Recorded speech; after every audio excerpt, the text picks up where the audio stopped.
How to make a suffragette rosette.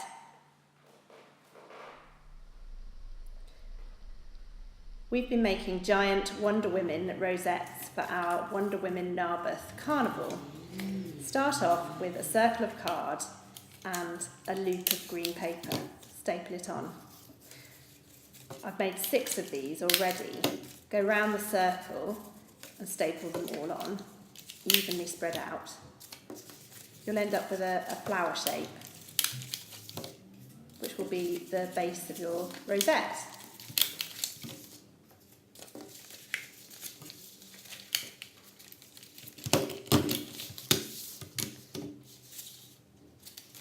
I've made these out of 3 different colours, so there's green, white or cream, and purple for the middle.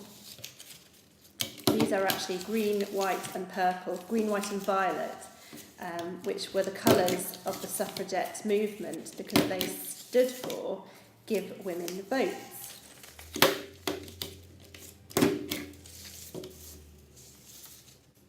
To do the middle, you can't use a stapler because you can't get it in there.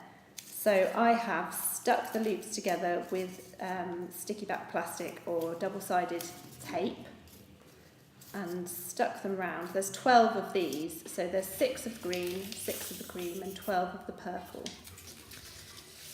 Finally, put on the tails of the rosette at the back. These are just made out of lining paper, which gives them a natural curl, and I've cut a V shape into the end of them to make them look like ribbons.